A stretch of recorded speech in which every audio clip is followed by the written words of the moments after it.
Muy bien, muy buenos días, compañeras. Bienvenidas a esta sesión que le hemos denominado Transferencia Metodológica de la Línea de Base para la Identificación de las Normas Sociales. Como ustedes recordarán, ya en varias oportunidades hemos contado con la participación de nuestras compañeras de CINEP en Colombia que vienen llevando la campaña Stanford Gerlán, nos han explicado de qué van las normas sociales, han desarrollado una serie de programas, materiales que también nos han compartido. Lo último es AJA y por qué no, ¿no es cierto? Que ya lo vienen utilizando. Y en el sentido de poder replicar esta experiencia, un paso fundamental, digamos, para esto es la línea de base, o sea, desde dónde partimos, ¿no es cierto? ¿Cómo están esas normas sociales en nuestros países si es que podemos conseguir los recursos como para replicar esta experiencia? Y de eso se trata, y por eso le hemos pedido a María Camila Barrera, ella es educadora popular, ¿no es cierto?, del CINEP, también es cofacilitadora de la Coalición Nacional de la Tierra de Colombia y, como no, coordinadora de esta campaña Stanford Gerlán. Entonces, es una reunión muy íntima, por así decir, no es pública, pero igual hemos invitado a algunas personas que les pueda interesar también, ¿no? De nuestros equipos. Entonces, te doy la palabra, María Camila, para que puedas presentarnos y después de tu exposición podremos hacer preguntas, repreguntas en idas y vueltas y tenemos hasta las 10:30 un poco, ¿no? Para poder compartir. Entonces, tienes la palabra, María Camila. Adelante. Bueno, pues buenos días a todas. Muchas gracias a la plataforma, a Raquel por la invitación.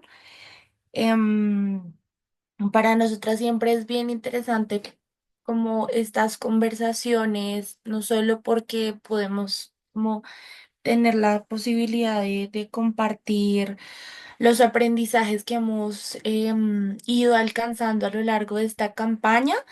em, Sino que también nos sirve a nosotras mismas para no solo ir reconociendo ese andar, em, y también como organizando esos aprendizajes, ir viendo, bueno, qué se puede cambiar, que creo que siempre que organizamos este tipo de presentaciones, son muy útiles para eso también, digamos, para ir evaluando el proceso. Entonces yo cuando conversamos con Raquelita sobre esto, yo pensaba un poco como qué compartir, ya hemos ido hablando sobre las normas sociales, ya hemos ido hablando incluso sobre una de las acciones del piloto. Entonces yo, digamos, pensaba un poco qué sería útil compartir digamos, en esta sesión. Y lo dividí sobre todo lo que les voy a contar. Traje algunos ejemplos, quisiera mostrarles también algunos de los instrumentos, pero lo dividí sobre todo en momentos, es decir, las etapas que nos llevó a nosotras construir esta línea base y sobre todo lo que hemos denominado el piloto de normas sociales, que es, digamos, el fuerte y la razón por la que también se construye esa línea base. Pero antes de los momentos, quisiera como dar tres claves iniciales. La primera, y es algo que insistimos siempre, que hacemos estas como socializaciones y este compartir, es que nosotras insistimos mucho en que este proceso ha contado con una gran ventaja en términos de tiempo, en términos de financiación y en términos de las posibilidades del equipo. Pues en principio, digamos, todo el proceso contemplaba 4 años, ¿no? Ahorita tenemos una gran noticia que tenemos la posibilidad de trabajar un año más. Em, entonces eso como que da un gran fuerte, es decir, de convertir todo este quehacer en un proceso realmente, ¿no? Em, Eso quiere decir que para la línea base contamos con casi 2 años para realizar el ejercicio. Em, y eso es importante porque implicó por otro lado, que es la segunda clave, cuando hablamos de normas y de comportamientos sociales, implicó para nosotras construir nuestras propias categorías, nuestro propio entendimiento de lo que eran las normas y los comportamientos sociales, debatir si queríamos transformarlas o eliminarlas, porque hay una diferencia sustancial entre, digamos, entre ambas decisiones, y también implicó ver la manera en que esas categorías tenían o no sentido, em, pues en el quehacer de las organizaciones. Em, y la tercera clave que quería compartir es que para esta línea base fue fundamental el involucramiento de la coalición durante todo el desarrollo, es decir, desde eh, el diseño de los instrumentos, la preparación de los espacios de recolección de información, la recolección de la información e incluso el análisis mismo. De la información recogida. Entonces, estas eran como tres claves con las que quería iniciar antes de empezar a compartir los momentos. Entonces, pues, si bien de pronto las compañeras que están aquí han estado o no en las presentaciones anteriores, la Coalición de Mujeres del Caribe es una organización compuesta por 7 organizaciones que habitan las subregiones Montes de María, Canal del Dique y Córdoba. De la coalición hacen parte mujeres de organizaciones mixtas y organizaciones de mujeres también. Y cuando empezamos a juntarnos hacia el 2021, finales del 2021, inicios del 2022, em, lo primero que hicimos fue la construcción de una teoría del cambio. Entonces, nosotras, y ahí sí quisiera compartir un momento la pantalla con ustedes. Em, Listo. Entonces, lo primero que nosotras hicimos, ya en la cabeza teníamos como la idea de trabajar esto de normas y comportamientos sociales, pero no sabíamos cómo hacerlo. Entonces, un instrumento o digamos algo que es muy fiel a lo que hacemos es servirnos de distintos insumos de la literatura, servirnos de juegos, claramente servirnos de la experiencia de las compañeras para empezar a identificar no solo eso que queríamos trabajar alrededor de normas y comportamientos sociales, que para entonces el equipo aún no lo tenía todavía muy claro, sino también poder diseñar esa teoría del cambio, es decir, qué esperábamos lograr con todo este proceso. Entonces, ahí fue donde construimos este primer como ejercicio de encuentro. También vale la pena resaltar que digamos, las organizaciones habían trabajado de manera colectiva, pero era la primera vez que se reunían entre ellas en este gran espacio. eh, en aras de unirse a la campaña Stanford Herland, pero también habían unas organizaciones que eran nuevas, entonces también era un espacio en el que tendrían que conocerse. De aquí quisiera destacar como dos elementos claves respecto a esta metodología. La primera es que aquí hicimos como el primer acercamiento de con qué llegaban las organizaciones a este espacio, es decir, que entendían por derecho a la tierra y el territorio, cuáles eran las fortalezas de la organización, que podrían también aportar las organizaciones a los demás procesos que hacían parte del espacio, cuáles eran los riesgos y los desafíos más apremiantes que enfrentaban las organizaciones, qué oportunidades tenía la organización al hacer parte de este espacio más amplio, qué expectativas tenían. em, Qué áreas les interesaría fortalecer de su organización y qué otras querían potenciar. Ese fue como un primer momento. Luego tuvimos otro momento y es este también el que es muy clave para lo que de pronto lo voy a acercar un poco para que lo puedan ver más. Y acá lo que queríamos era iniciar con la construcción de una teoría del cambio, entendiendo la teoría del cambio, que es un instrumento muy interesante cuando son procesos de larga data, ¿sí? De largo aliento, pero también nos interesaba mucho como las expectativas en términos de derechos de las mujeres que esperaban las organizaciones. Entonces, este fue como el instrumento que tratamos de construir. em, digamos, se ha servido de toda la bibliografía o de buena parte de la bibliografía que hay alrededor de la teoría del cambio y de la construcción de teorías del cambio de manera participativa. Y acá, digamos, hay tres cosas claves que quisiera compartir con ustedes. La primera es que, digamos, nosotras nos rehusamos a dejar de soñar y es como el primer punto.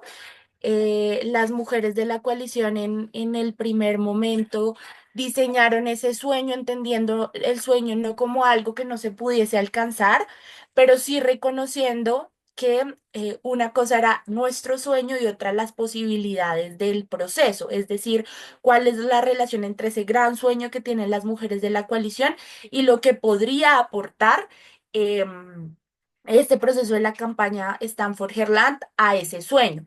Y también entendiendo que ese sueño para que fuese posible no implicaba únicamente de los esfuerzos de la coalición, sino que ciertamente pues implica también la responsabilidad de otros actores. Y algo también que entendimos en ese momento para entender esa diferencia es lo que en la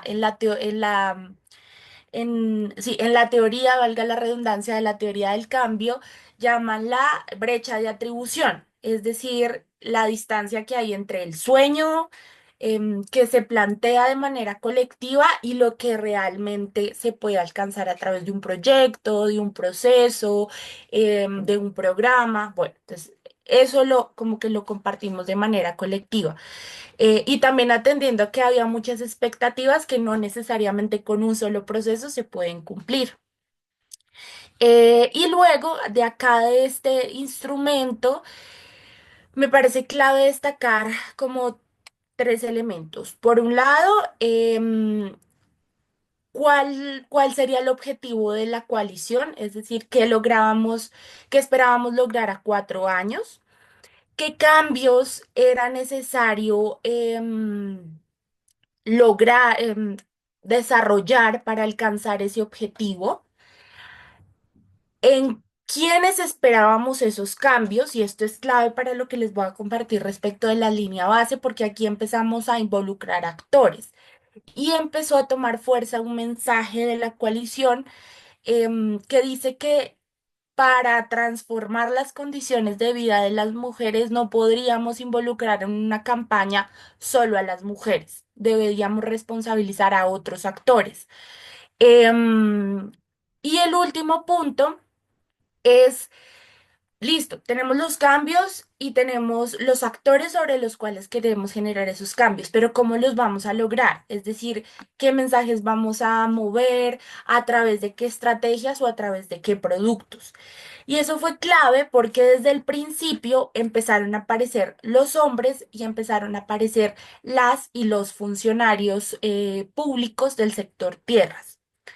Em, y finalmente, algo que fue, bueno, no, esto para la teoría del cambio. Em,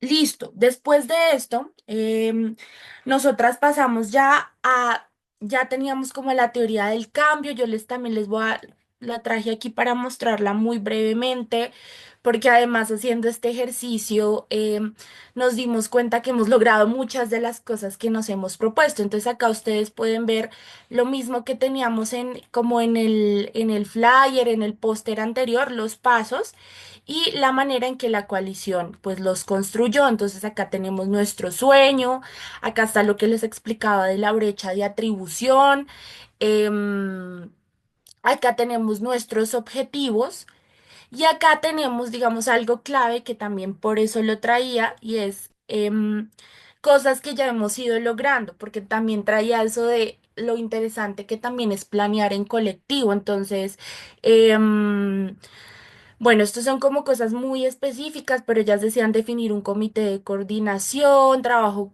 colaborativo, pero acá en los productos, entonces ellas hablaban de unos módulos y un currículo de formación, estudios de casos asociados a los limitantes del derecho a la tierra y el territorio para las mujeres, un podcast, en ese momento aparecía así como podcast, la creación de redes sociales para difundir el material de la coalición, muralismo, piezas de arte en los municipios y comunidades para posicionar los mensajes estratégicos.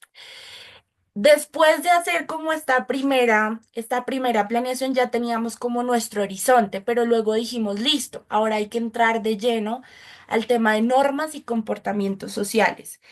Eso implicó otra metodología que también la traía con ustedes, que fueron los primeros diálogos comunitarios sobre normas y comportamientos sociales. Tomamos la decisión que como eran tres regiones, en ese momento también teníamos la participación de compañeras pescadoras de una región costera del país muy cercana a Montes de María, que se llama el Golfo de Morrosquillo. Entonces tomamos la decisión que iban a hacer como tres diálogos comunitarios, uno en la zona costera, otro referido o que reunía a las compañeras de Montes de María y Canal del Dique y otro em, que iba a reunir a las compañeras de Córdoba. Y digamos, esta metodología tenía el objetivo de empezar a identificar. Primero, empezar a problematizar esta categoría de normas sociales y luego de problematizarla y definirla todas, llegar a la identificación de esas normas y esos comportamientos sociales.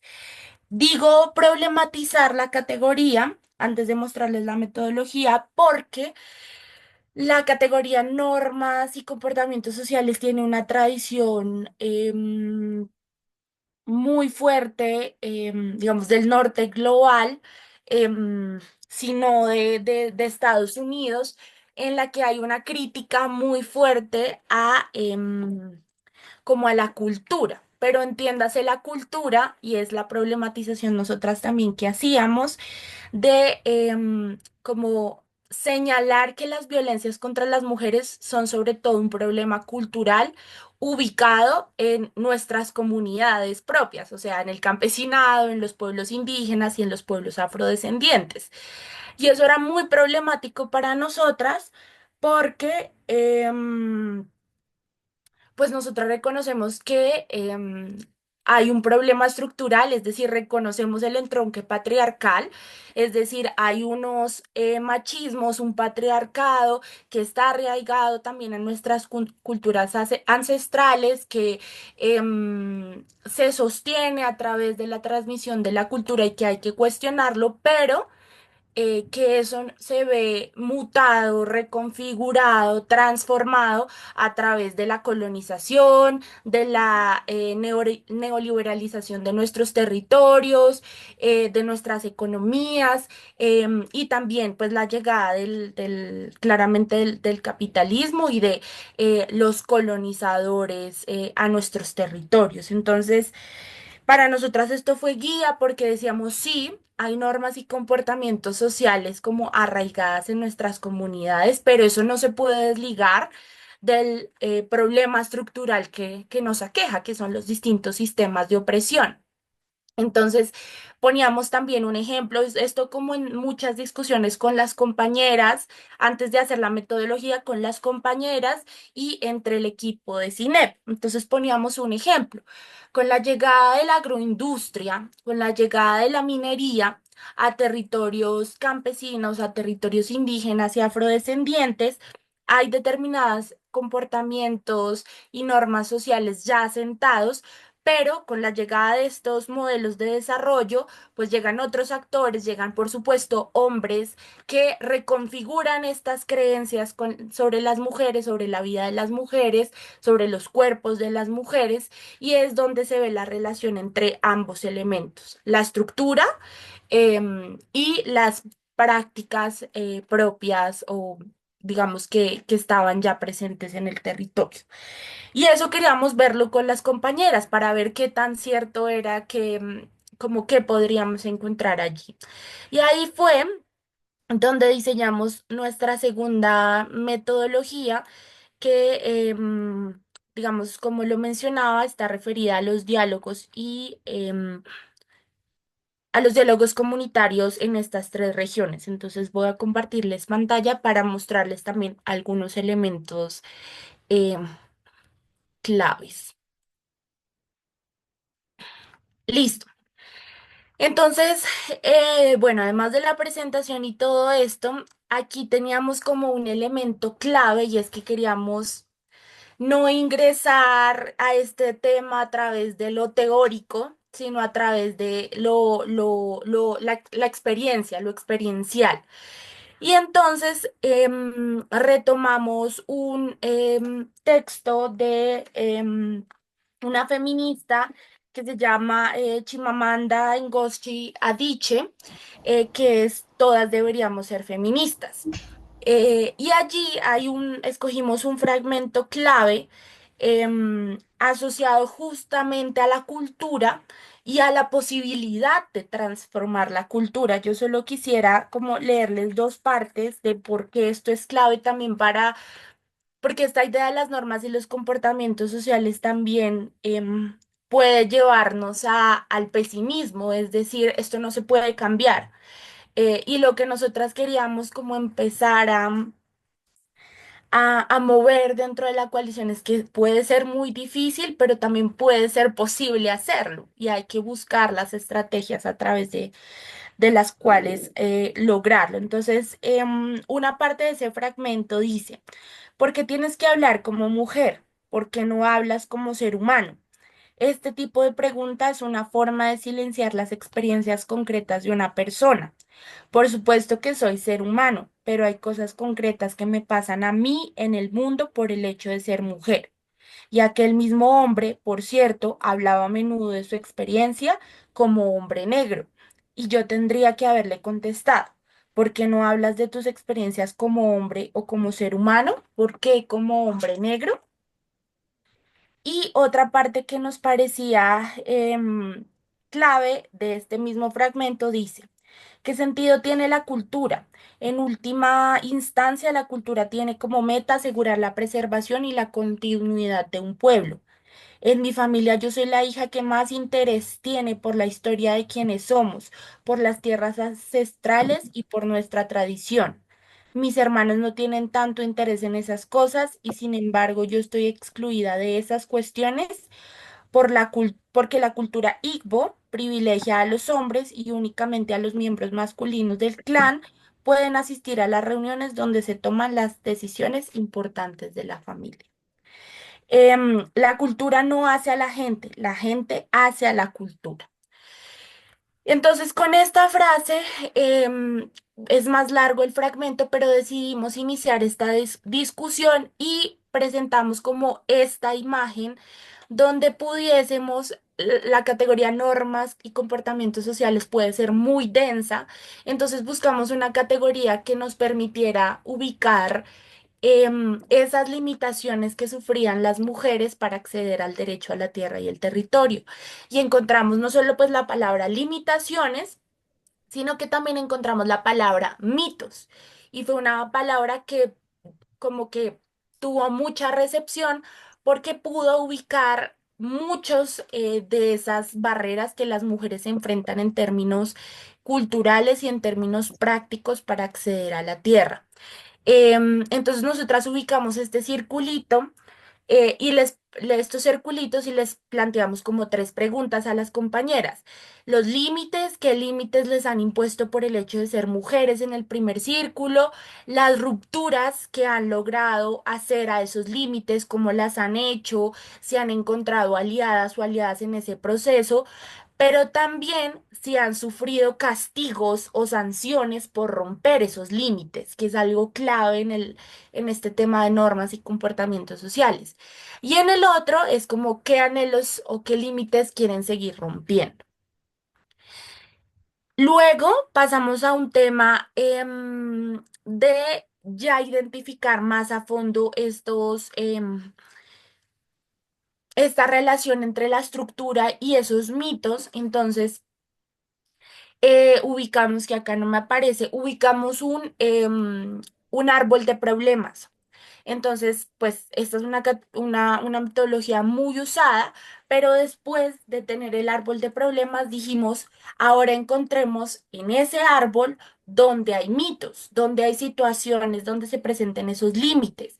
Entonces, las mujeres identificaban mitos no solo asociados a sus pueblos indígenas, a sus pueblos afrodescendientes, sino que también encontraban mitos, por ejemplo, asociados a la minería. Es decir, que si las mujeres se meten a la mina se va a caer. Que si las mujeres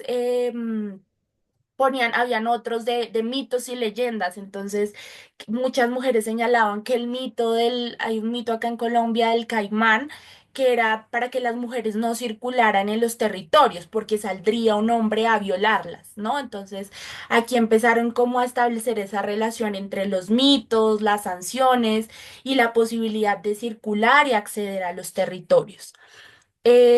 Y luego de eso, entonces dijimos, listo, tenemos el árbol de problemas y tenemos distintos escenarios identificados. Por grupos, escojan un mito o una situación que les gustaría mostrarle a las demás cómo se desarrolla y cómo genera em, barreras para las mujeres.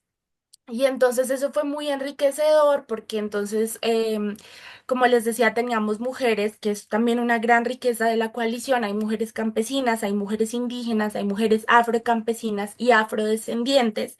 Había en su momento mujeres pescadoras.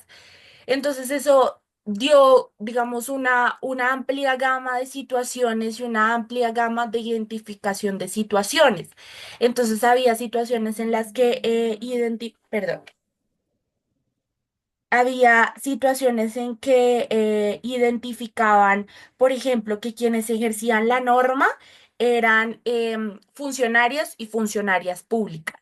Habían otras situaciones en las que mostraban a varios actores como hombres, como funcionarios públicos, como otras mujeres, por ejemplo, sobre la garantía del derecho a la tierra y del territorio de mujeres lesbianas que no podían acceder, por ejemplo, a titulación conjunta como pareja porque eran mujeres lesbianas. Había otros que ponían, por ejemplo, y entonces ahí yo me remito ya a una sistematización que nosotras hicimos. Em, ¿Dónde está esta? Listo, sí, acá está. Entonces, con todo lo que realizamos de estos diálogos comunitarios, pudimos hacer como una primera sistematización. Esta primera sistematización es la que ustedes pueden ver ahí, es como muy incipiente, muy ingenua, quizás en principio también, pero lo primero que hicimos fue las definiciones compartidas de lo que son las normas sociales, es decir, sí hay unas definiciones, hay una teoría, pero buscábamos que esto se apropiara y lo entendiéramos entre nosotras. Entonces colocaban aquí son reglas, pautas o comportamientos que la gente debe cumplir socialmente, no son cuestionados con frecuencia, son tradiciones impuestas o mandamientos de otros sobre nosotras para mantener el orden establecido. Son creencias o mandatos que se hacen cuerpo, se vuelven intrínsecos al convertirse parte de nuestro ser. Em, bueno, acá hay algunas definiciones. Esto es clave para decirles que la categoría también fue problemática porque muchas mujeres decían un momento, pero entonces tenemos que ir en contra de los saberes ancestrales porque hay muchos saberes ancestrales que hablan de los tiempos de la luna, que hablan de en qué tiempos hay que sembrar. em, Em, Hay otros que hablan, y eso, digamos, fue una discusión muy profunda dentro de la coalición y dentro de los diálogos comunitarios. ¿Cómo diferenciamos esas normas sociales, normas y comportamientos sociales de nuestros saberes ancestrales? Y un gran acuerdo que se logró establecer allí fue que no, efectivamente no, el tema no son los saberes ancestrales, el tema es qué tipo de estas prácticas y saberes se han configurado para negar derechos de las mujeres o para negar el acceso de las mujeres a bienes comunes. Em, entonces ellas ponían un ejemplo, o sea, entre las compañeras ponían un ejemplo que es uno de los más usados por la coalición y es el tema de la menstruación. Entonces decía el de la menstruación y el del sexo. Entonces el de la menstruación dice que las mujeres no pueden entrar a los cultivos cuando están menstruando porque eso daña los cultivos. Y ese fue uno de los más como sonados y el de los más problemáticos. Fue el de los más sonados porque es el que muchas mujeres han vivido, es decir, que no les permitan trabajar la tierra, el que no les permitan estar en determinado lugar porque la menstruación, pues, digamos, es algo como, se me fue la palabra, como que se desprecia, ¿sí? O que la corporalidad de las mujeres tiene que ver con el bienestar de la tierra y de los animales. Entonces, otro que escuchamos hace poco, incluso entre funcionarias y funcionarios públicos, es que digamos, una mujer atendía el parto de una vaca. Y si el ternero salía bien, era porque la mujer no tenía nada en su cuerpo, pero si el ternero estaba enfermo, era culpa de la mujer porque tenía mala mano, porque estaba menstruando, porque, sí, digamos, un montón de creencias, culpabilidades y comportamientos sociales normas y comportamientos sociales a transformar. Entonces ahí quisiera mostrarles otro instrumento que utilizamos para eso. Entonces teníamos toda esta información así como muy puestecita, las expresiones de las que las mujeres habían dicho, las dramatizaciones que habían hecho para mostrar estas normas sociales y luego nosotras las empezamos a organizar en unas matrices. ¿Por qué en unas matrices? Porque era importante en este tema de normas y comportamientos sociales, es muy importante diferenciar varias cosas. Uno, hay que diferenciar las normas, hay que diferenciar las creencias detrás de esas normas, hay que diferenciar los comportamientos y hay que diferenciar las actitudes. Los comportamientos son las prácticas y las actitudes. Son como cuatro categorías claves que hay que diferenciar porque sobre esas cuatro categorías es que se mueve el diseño de las estrategias para abordar las normas y los comportamientos sociales. Hay unas, la idea es que justamente las estrategias apelen a todas o principalmente a las tres, a las actitudes, a los comportamientos y las prácticas y a las creencias para poder incidir en esas normas sociales, para poder eliminarlas o transformarlas. Y entonces ahí fue donde nosotras construimos como la otra matriz, donde priorizamos a tres grupos. Priorizamos a las mujeres de las organizaciones y las comunidades, a los hombres de las organizaciones y las comunidades y al funcionariado. Hay muchos funcionarios, hay muchas instituciones, pero priorizamos a las y los funcionarios del sector tierras y sobre todo del orden local que son quienes se relacionan casi en la cotidianidad con estas comunidades y con las organizaciones. Solo para ponerles un ejemplo, les voy a contar cómo fue que nosotras enunciamos esos comportamientos que queríamos cambiar. Entonces les voy a poner el ejemplo del funcionariado. Entonces, para el caso del funcionariado, nosotras encontramos con esos diálogos comunitarios tres comportamientos que a nosotras nos interesaba cambiar. El primer comportamiento es la normalización de la violencia contra las mujeres por parte del funcionariado y esa normalización podría ser por negligencia o por desconocimiento de los diferentes tipos de violencia.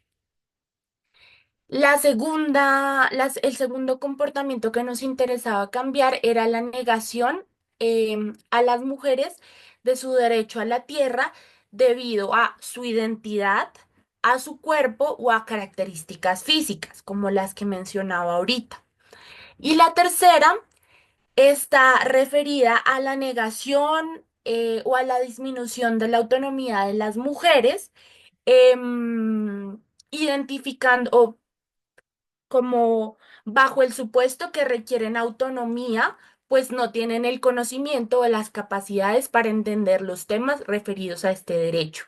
Entonces, esos fueron como los tres comportamientos que nosotras identificamos y que nos interesaba diseñar una acción, una estrategia encaminada a cambiar estos tres comportamientos. Después de eso, entonces hicimos una construcción, un borrador de lo que sería el piloto. Entonces, el piloto, como había tres grupos, y esa es otra categoría fundamental para hablar de normas y comportamientos sociales, son los grupos de referencia, ¿sí? Y son los grupos no solo que otros como que siguen y son el ejemplo para los demás, sino que también en las estrategias son los grupos con los que esperas trabajar para generar cambios.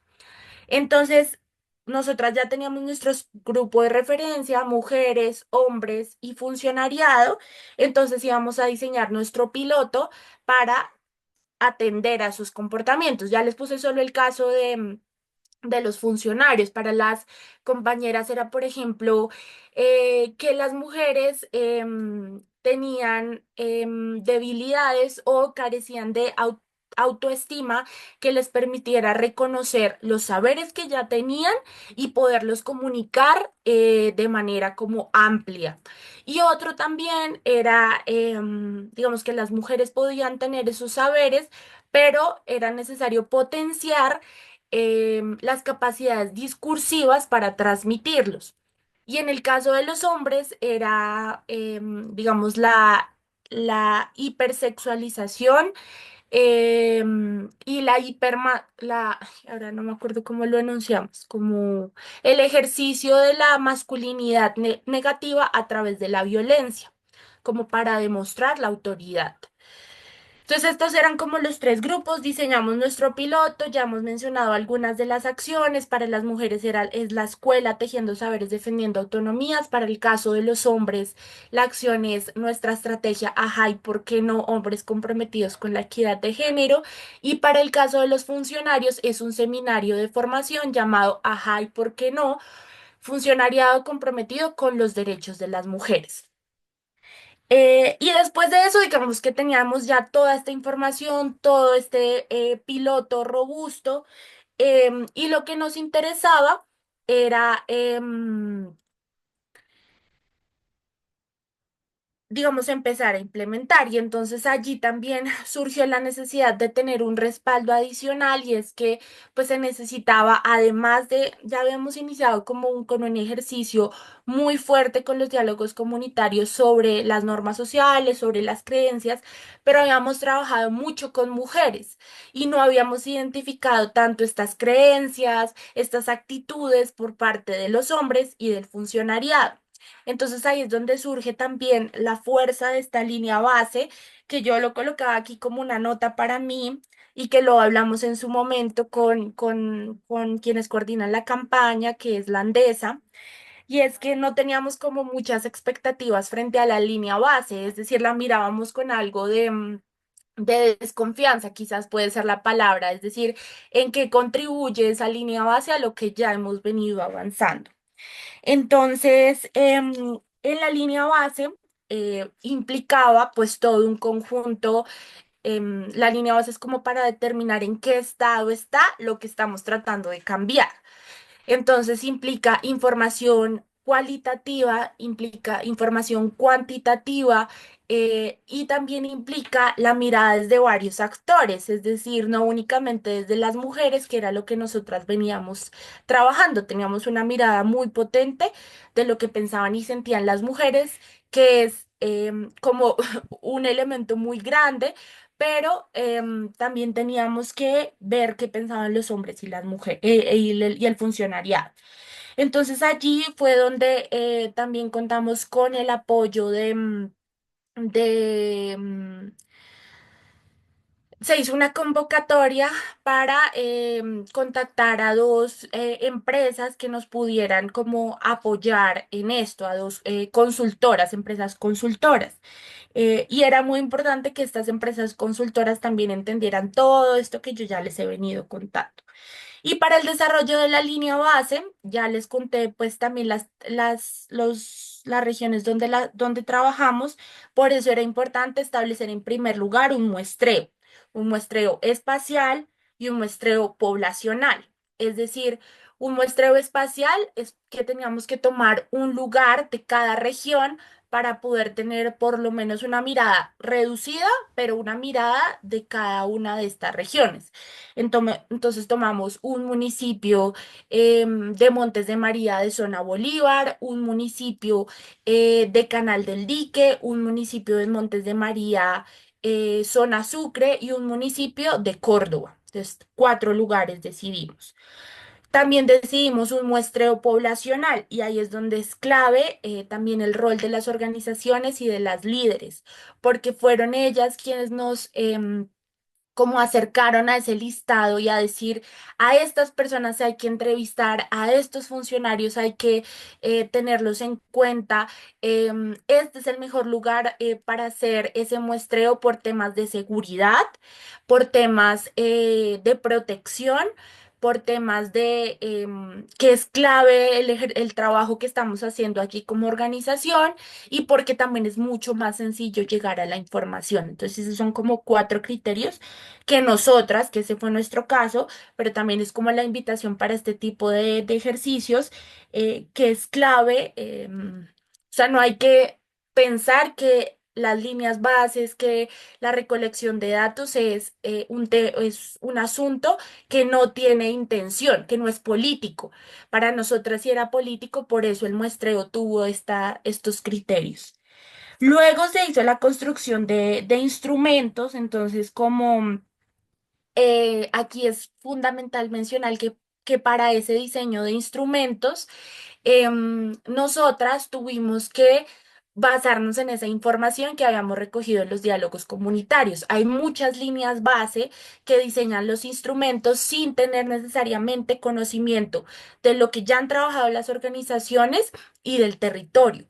Para nosotras fue clave esos 2 criterios para construir esos instrumentos. Si bien se habían como contratado como a una empresa consultora para hacer esto, nosotras tuvimos total incidencia en el diseño de los instrumentos.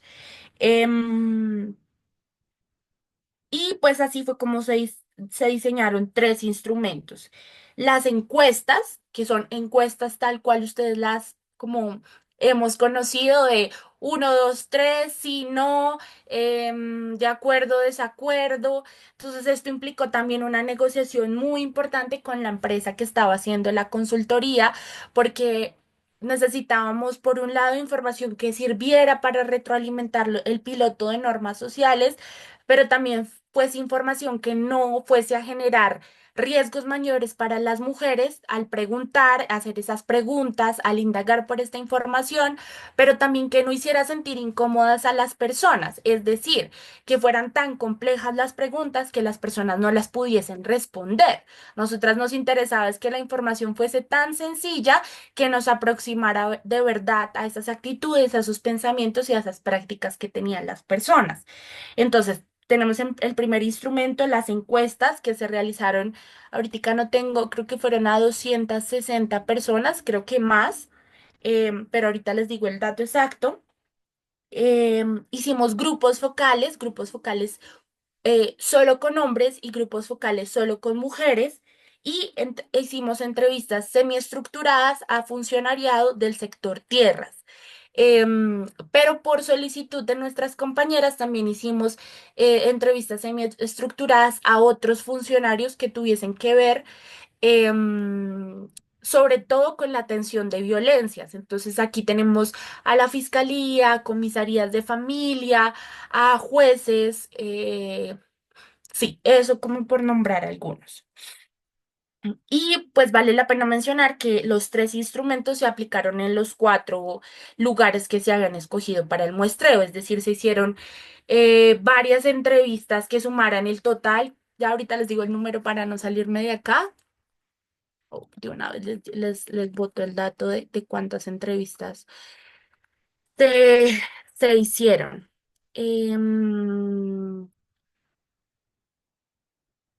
Bueno. Em, Se hicieron las entrevistas en todos los lugares, se hicieron 2 grupos focales por cada lugar, uno de hombres y uno de mujeres, un total de 8 grupos focales, pero por temas también de seguridad solo se lograron hacer 7. Uno de, sí, uno no se alcanzó a hacer por temas de seguridad y se hicieron entrevistas semiestructuradas a funcionariados en los 4 municipios. Luego,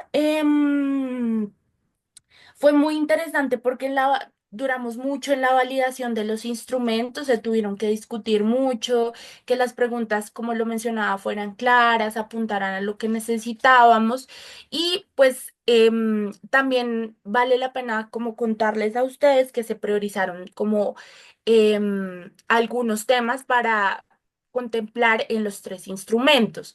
Entonces, uno de los temas priorizados fueron 5 temas priorizados. Entonces, uno es la percepción sobre la tenencia de la tierra y la calidad jurídica, es decir, quién es propietario, cuál es el tipo de tenencia que tienen, son ocupantes. Acá tenemos varias figuras de tenencia de la tierra reconocidas en Colombia.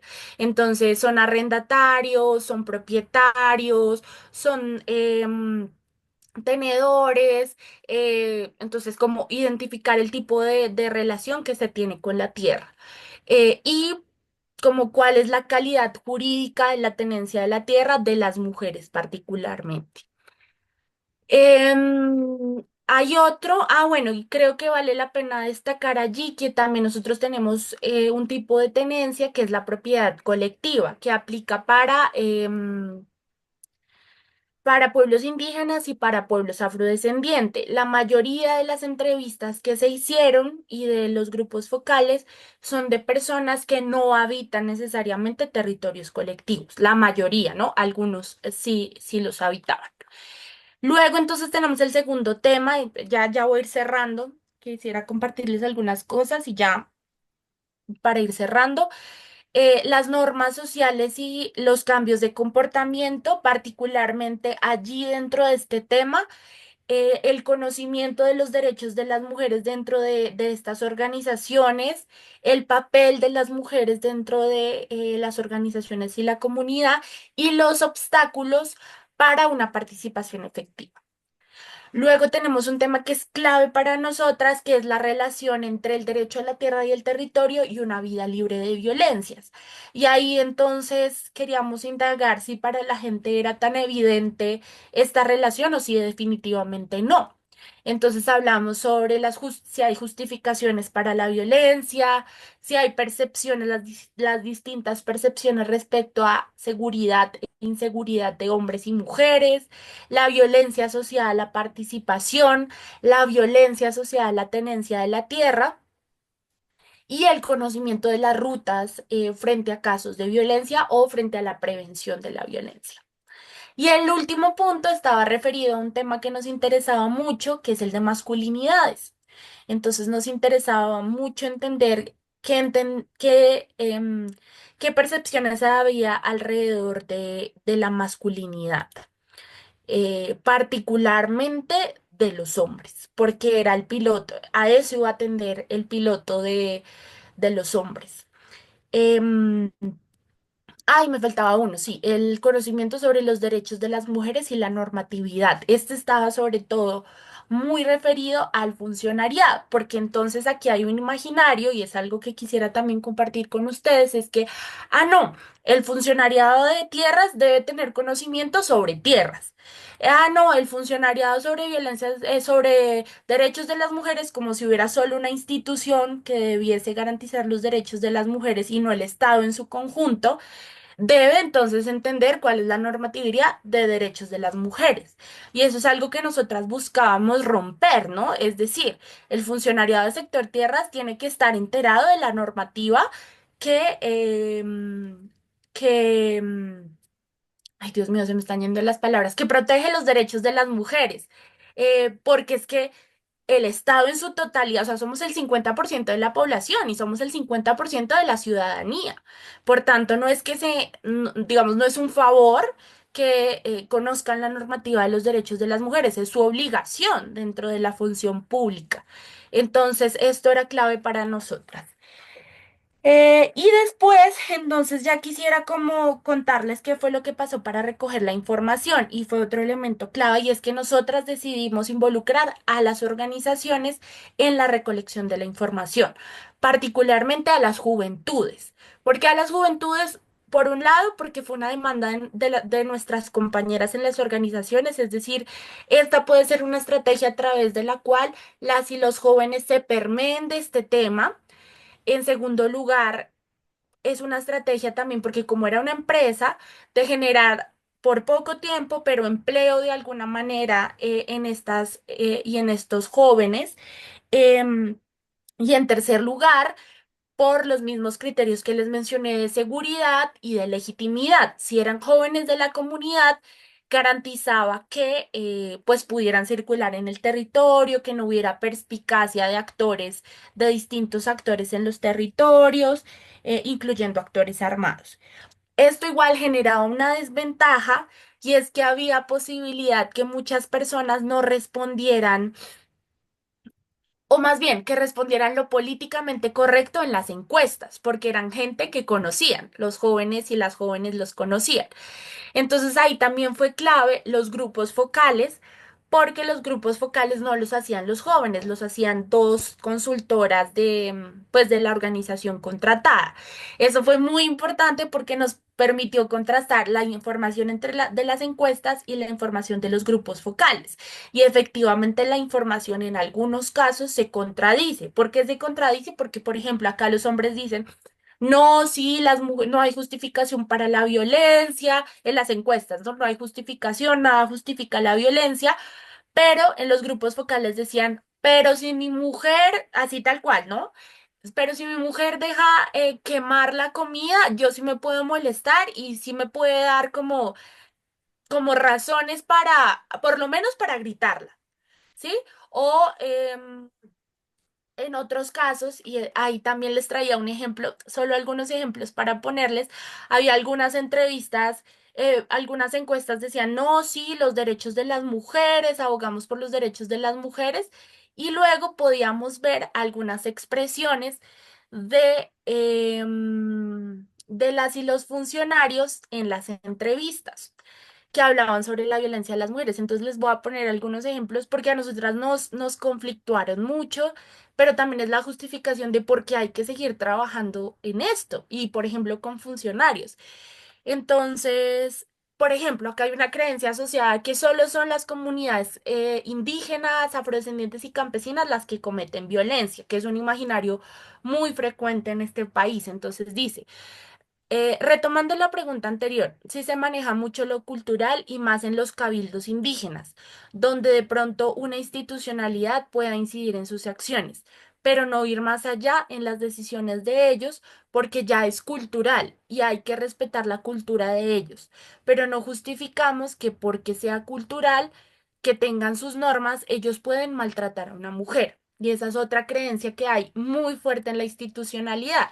Y es como si em, gobierno propio fuera o no pudiese conciliar con los derechos de las mujeres. Y eso ya se ha demostrado, por ejemplo, con la discusión de la ablación del clítoris. Es decir, hay muchas prácticas que van en contravía de los derechos de las mujeres. Acá tenemos otro, perdón, un momentico. Acá tenemos otro que es como muy diciente para nosotras y es qué pasa con las mujeres que son víctimas de violencia. Y miren la percepción que tienen muchos funcionarios. Una persona víctima de violencia basada en género es una persona que llega a tener problemas mentales. Es una persona que ya no es, en muchos casos, normal. Esto referido a también la atención que reciben o la estigmatización que reciben las mujeres que somos víctimas de violencia, pero no recae ninguna responsabilidad sobre los agresores. Em, Acá este es otro y ya con este, como para mostrarles los ejemplos, ¿los hombres y las mujeres deberían tener los mismos derechos sobre la tierra, sí o no? Le pregunta la entrevistadora. Y entonces la funcionaria dice sí. Sí, porque no todos podemos desempeñar no todos podemos desempeñar cargos ni podemos tener oficios. Pero bueno, no sé si me explico. O sea, las mujeres también podemos hacer parte de los sectores agrícolas, sea que nosotras como dueñas del terreno podamos invertir o hacer una actividad incluyendo hombres, porque repito, no estamos en condiciones de decir que yo me puedo meter a sembrar y arar y eso porque son actividades mucho más rudas. Si puedo ser dueña de un terreno donde yo tome o pueda invertir en un negocio y ahí formalizar una actividad con la ayuda del hombre. Eso nos parece grave porque además son funcionarias del sector tierra que se relacionan todo el tiempo con mujeres campesinas que sí hacen eso, ¿no? Pero en el imaginario sigue habiendo esta división Sí. en la que las mujeres no se encargan de esto. Súper interesante, María Camila. Ya para ir cerrando a lo mejor y dar chance para preguntas que ya Sí. van surgiendo ya en el chat también. Ya, pues yo les voy a dejar acá el enlace del informe final, donde no quería traer tanto los resultados, les voy a dejar el enlace del informe final, sobre todo para que ustedes vean como todo lo que resultó de este estudio, que no, pues es como muy sucinto, pero trata de resumir lo que allí ocurrió. Y traía como cuatro reflexiones finales. Uno, es fundamental poder ver el contraste de resultados entre lo cuantitativo y lo cualitativo. Ya les ponía algunos ejemplos. En segundo lugar, no teníamos tantas expectativas de la línea base y nos sorprendió. Es decir, cómo hubo apropiación del tema por parte de nuestras compañeras, de las y los jóvenes, como de esta línea base resultaron insumos para utilizarlos en el piloto, como estos ejemplos que nosotras los utilizamos en el seminario para el funcionariado, pero también muchas de las cosas que dijeron los hombres las utilizamos en los guiones de la serie sonora. Y también señalé un fallo que quería también como no todo es como debería ser. Y es que creo que nos faltó socializar más el resultado final. Es decir, esto que hice ahorita con ustedes creo que pudo haber sido un ejercicio que hubiésemos realizado con las compañeras de la coalición, pero no logramos hacerlo por agendas, por actividades, pero creo que vale la pena retomarlo. Y ya. Muchas gracias, María Camila. Realmente súper, súper interesante para quienes han estado desde un comienzo. Todos los aplausos para ti, para todo el equipo, que sé que es un equipo que está ahí detrás siempre. Y para las señoras que en algunos casos ya hemos conocido aquí, con esta pasantía y realmente mujeres también súper empoderadas y interesantísimo. Bueno, yo tengo muchas cosas también que comentar, pero prefiero primero dar chance a lo mejor a Dalila que ha estado haciendo preguntas, porque sé que a ella a lo mejor en cualquier momento se le corta el fluido. Entonces, adelante, Dalila. Buenos días, compañeras. Qué rico tener estos espacios porque creo que nos permite retroalimentarnos y generar cambios estructurales en el tema de las SNET, de normas de comportamiento social. Sí, yo tenía algunas preguntas que creo que con el desarrollo y la terminación las diste contestación. Eh, Solamente quiero preguntarte que en este pilotaje que hicieron, ¿cuáles fueron los grupos étnicos con los cuales ustedes trabajaron todas estas etapas de SNED, de normas de comportamiento social? Gracias, Dalila. Vamos acumulando algunas preguntas, intervenciones. ¿Alguien más quiere comentar, preguntar?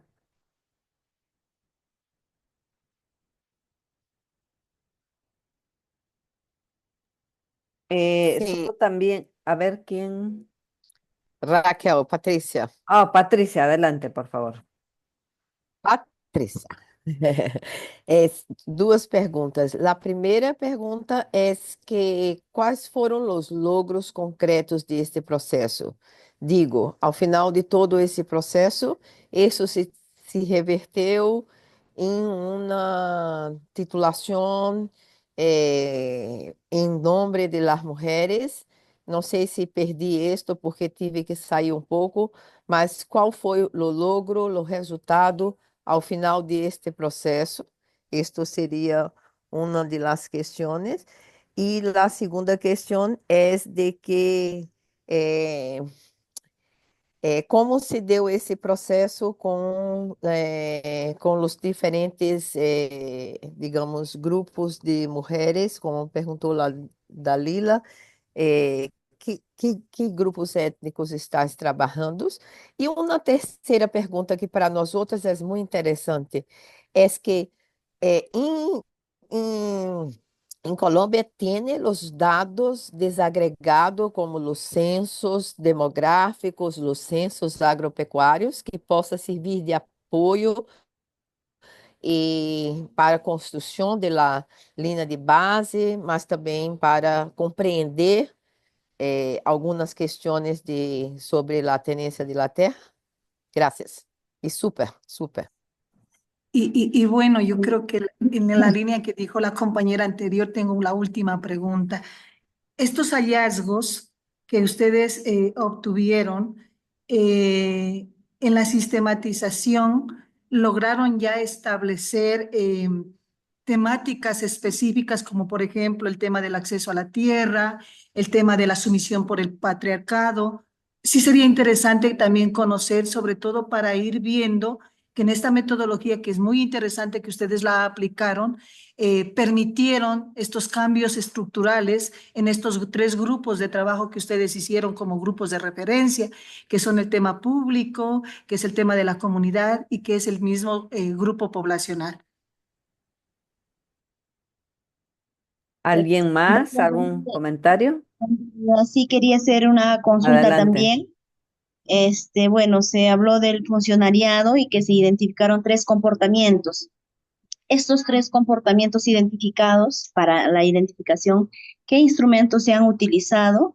Y también si solamente son estos tres comportamientos o hay más comportamientos en el tema de la discriminación a la mujer. Gracias. También tenemos una pregunta en el chat que señala justamente cuáles son los siguientes pasos, porque ojo, ya lo dijo María Camila al inicio, esto es un proyecto de 4 años, están en el último año, les han ampliado uno más, ¿no? Entonces, claro, nos ha compartido todo lo que ha implicado los primeros años, digamos, de inicio de conocer, ¿no es cierto?, cómo han hecho, que ha estado realmente súper interesante también en este marco de educación popular, de trabajar todo con la población. Eso a mí me emociona. Y la ventaja, digamos, que han tenido, y tú lo has dicho de entrada, ¿no es cierto?, han tenido tiempo, recursos y un equipo de lujo, ¿no?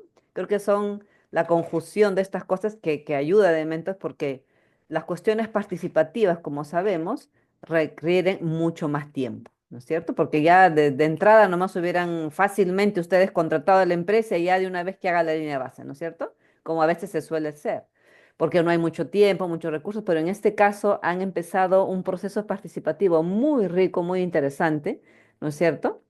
Y luego recién este instrumento para la línea de base en sí, digamos, con términos más cuantitativos y cualitativos, pero sin embargo no dejar de desmerecer por ello todo el proceso previo. Y eso es lo que, digamos, pasa a veces con a qué se le da más valor, ¿no es cierto? Estamos en un mundo muy occidental donde lo que cuenta son las ciencias exactas. Entonces, necesitas tu encuesta, tu cantidad, ¿no es cierto? Ah, ya eso sí, lo han hecho así, entonces está ok, ¿no? Y si no usas eso, pues no vale, ¿no? ¿Y qué pasa con todo ese proceso rico anterior que han tenido de recoger esos saberes previos de las mujeres, de las poblaciones, sobre lo que para ellas es las normas sociales? También creo que hay que revalorar todo ese proceso que a veces es muy criticado y cuestionado, ¿no es cierto? Yo felicito y bueno, te doy pase, María Camila, para las respuestas.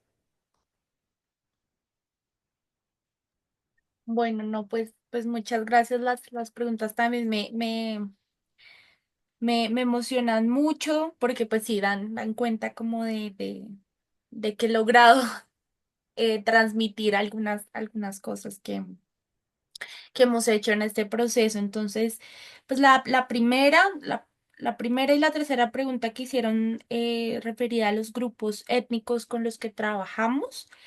Em, digamos, creo que vale la pena mencionar que aquí en Colombia pasa algo que no necesaria, hay una diferenciación que no necesariamente hay en otros países. Por ejemplo, sé que en algunos países de los que ustedes habitan, no hay una diferenciación entre campesinado e indígenas, es decir, son campesinas indígenas.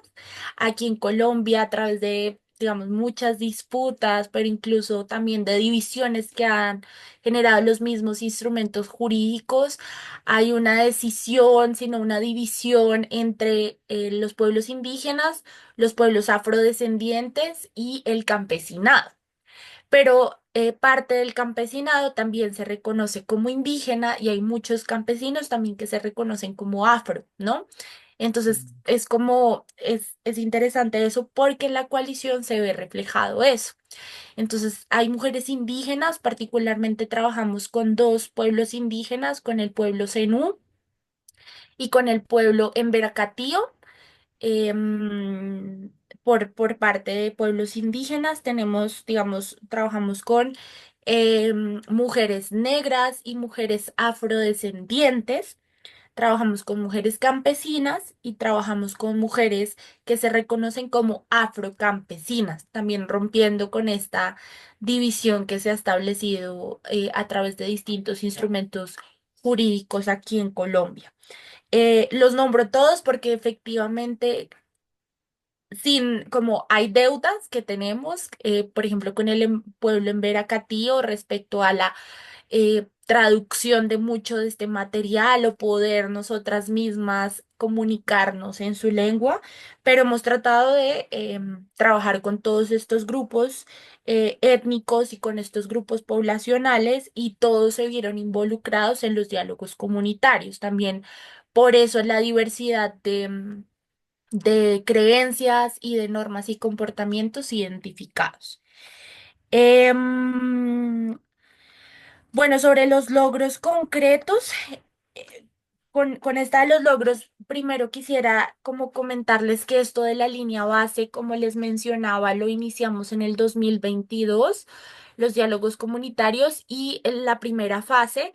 Y en el 2023 se construyó o se hizo la recolección de los instrumentos que les mencionaba de las encuestas, los grupos focales y las entrevistas. Eso se hizo en el 2023. Por eso yo mencioné al principio como que había sido 2 años, un año para los diálogos comunitarios y el 2023 para la primera mitad del 2023 para esa recolección de la información, como el segundo momento de la línea base. Eso quiere decir, y también es como, no todos los procesos son así, es decir, hay procesos que primero se hace la línea base y luego se empieza la implementación. En nuestro caso, la línea base se hizo en paralelo a algunas acciones que ya venía realizando la coalición de mujeres. Eso puede ser una ventaja y una desventaja, ¿no? Depende también, dependen muchos escenarios. En nuestro caso creo que fue una gran ventaja porque fue una línea base que nos permitió ir teniendo insumos para los distintos procesos pedagógicos que adelantamos.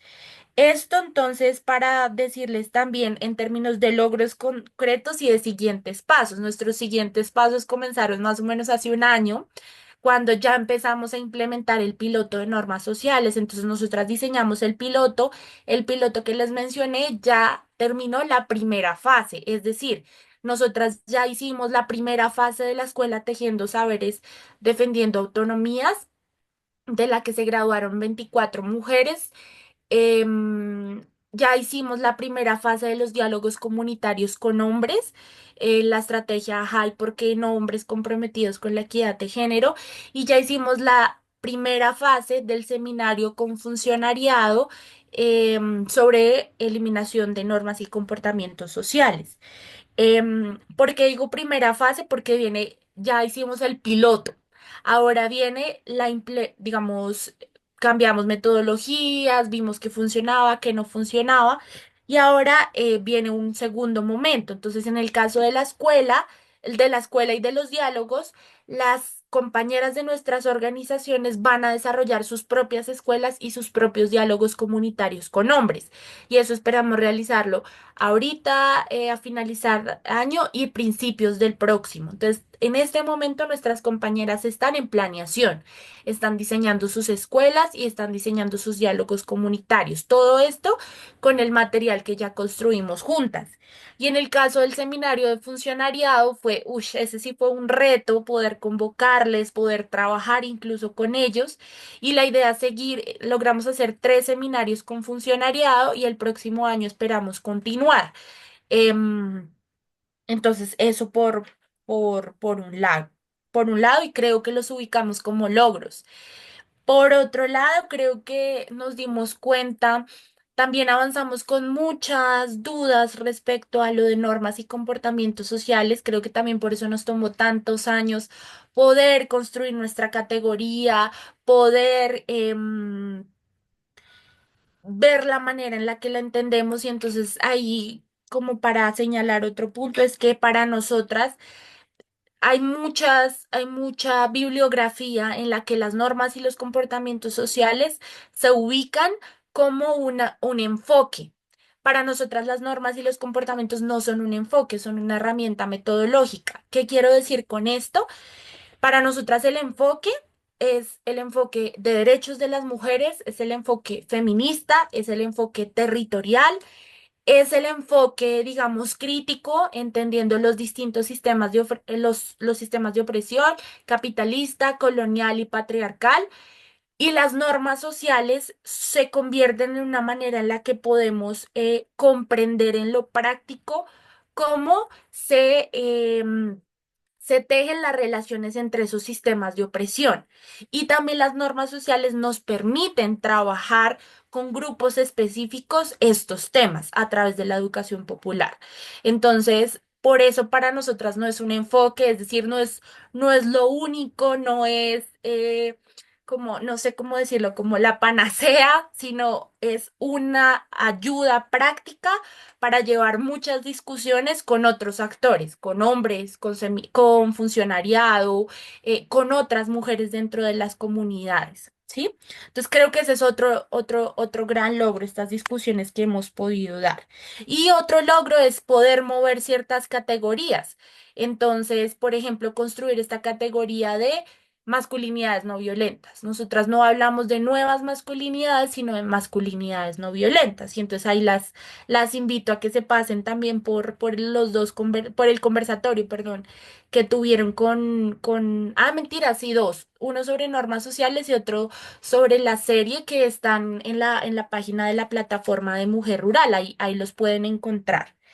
Em, entonces eso para logros concretos y el cuarto lugar, si tenemos censos, si tenemos mediciones, sí y no. Es decir, nosotras creo que eso es como una de las grandes exigencias del movimiento campesino, del movimiento de mujeres y de mujeres rurales aquí en Colombia, y es que aún es muy difícil encontrar los datos desagregados aquí en Colombia. Hay unos esfuerzos, digamos, sobre todo a partir de la firma del acuerdo de paz, donde se ha intentado como hacer un seguimiento a las cifras de acceso, formalización, adjudicación de tierras, pero incluso quienes escriben estos documentos todavía les cuesta mucho ubicar estos datos porque no están bien desagregados, no están como clarificados. Y también, digamos, hace poco, em, es que se empieza a contar la categoría de campesinado en el censo de Colombia hace muy poco, hace muy pocos años. Y hasta hace poco también salió como el primer informe del departamento del DANE, que es quien tiene aquí todas las cifras en Colombia. Hasta hace poco sacó un informe de mujeres rurales. Entonces, es interesante, pero digamos es muy incipiente aún. A veces es un poco más claro como la cantidad de tierra que tienen de manera colectiva, algunos resguardos, algunos consejos comunitarios, pero son cifras que aún, digamos, aún son muy confusas y no tan claras. Y bueno, ya les mencioné sobre los siguientes pasos, pues igual nosotras vamos a seguir trabajando en esto. Tenemos un poco más de un año para seguir trabajando, nos queda como un año y 7 meses, una cosa así para seguir trabajando. Y la idea es involucrar este tema de normas y comportamientos sociales con la crisis climática. Es decir, cómo la crisis climática también se está tejiendo con este tema de las normas sociales para negar el acceso y la disponibilidad de otros bienes comunes a las mujeres. Y finalmente el tema de las temáticas específicas, sí, tenemos temáticas específicas, entonces para el caso de la escuela con mujeres, entonces abordamos derecho a la tierra y el territorio desde la mirada colectiva, es decir, las figuras de tenencia colectiva, que son los resguardos y los consejos comunitarios, y una figura que no es tenencia colectiva, pero sí responde a la colectividad, a una mirada colectiva, que es las zonas de reserva campesina. Vimos como otro módulo de derecho a la tierra y el territorio y es como en términos jurídicos que hay, en términos normativos que hay de derecho a la tierra y el territorio. Vimos también la relación de tierra y territorio con una vida libre de violencias. Vimos el tema del cuidado como un elemento transversal al quehacer organizativo y a la exigencia de derechos y vimos la investigación y la comunicación como herramientas para la reivindicación de derechos. Para el caso de los hombres, vuelvo y las invito a que vean el conversatorio que tuvimos con nuestras compañeras. Para nombrarlas rápidas, con los hombres trabajamos trabajo del cuidado, crianzas y paternidades, acceso a tierra para las mujeres, gestión colectiva del agua y participación de las mujeres en las organizaciones. Y con el funcionariado trabajamos el reconocimiento de la obligación que tienen por ser funcionarios públicos, de garantizar los derechos de las mujeres, la normativa, pero también la manera en la que eh, su función pública también se ve permeada por sus creencias y por sus actitudes frente a las mujeres. Entonces, esos fueron como los temas que trabajamos con ellos. Creo que ahí di un poco respuesta a las preguntas. Raquelita está silenciada. Muchísimas gracias y por favor les pido que las que puedan abran sus cámaras para tomarles una fotito y vamos, como hemos grabado todo el evento, vamos a distribuirlo para quienes no pudieron estar presentes o no tenían acceso a internet. Listo, y muchas gracias a cada una de ustedes por participar en esta interesante sesión.